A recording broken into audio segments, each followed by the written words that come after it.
Alright, so I've got my opener. I got a multi-camera sequence in here, and with edits and transitions and everything. I've got my closing sequence. Everything is ready to go. I've made sure that I've watched all the way through this. The audio levels are what I expect it to be. Things are in sync. I'm happy with everything, right? I don't have anything like random at the end of my timeline or anything.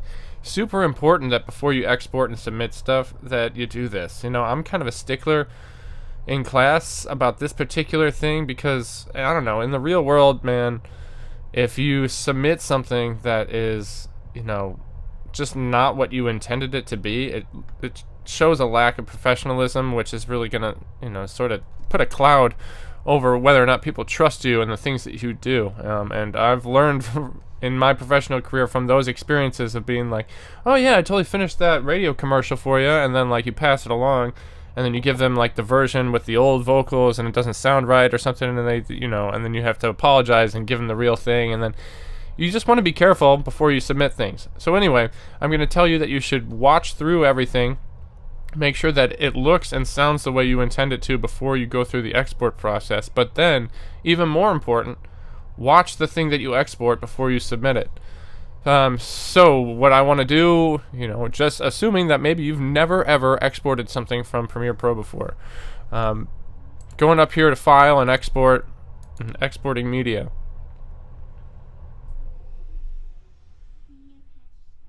And I'm looking at my timing here too.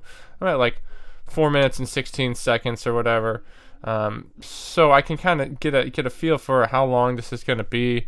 I'm looking at 4 minutes and 13 seconds down here. So I'm exporting that, you know, that whole thing.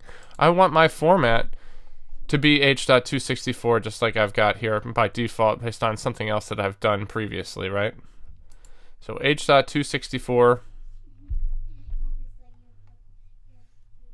Okay, what do I want to call this when it comes to Live and Loud Opener? No, I want to change this so it's something that makes sense. Here's my Beskid live music video edit. Alright, I'm going to send it to the desktop just so I know where it goes before I submit it. Make sure that things change up here. I'm exporting both the video and the audio. Super important. You don't want to miss one of those things. Everything else should be good. You know, had we established some sort of like YouTube channel or somewhere for it to go, we could publish it immediately, but really I just want you to submit it to me. We'll just have these floating around Canvas so you can do peer reviews and I can have access to all of them. So again, just making sure that we've got all these things correct and going to export. So of course this takes a few minutes and whatnot. I really want to stress again, though, the importance of once this turns through, I'm going to go back and find this audio or this video file on my desktop and watch it all the way through and make sure that it's translated the way that I intended it to. Super important that you do that before you give it to whoever you're giving it to. Because that's probably got to be the most frustrating thing in the world, especially again in the professional world. If somebody's paying you to do this stuff and then you give them something and it's like still not quite it. Then what, do you get some money back or what's the deal with that?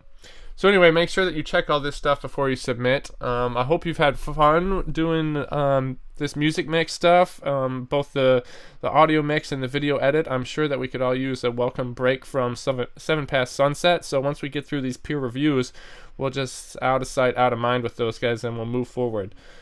Alright, thanks for watching these videos. I hope they've been helpful and we'll talk next time.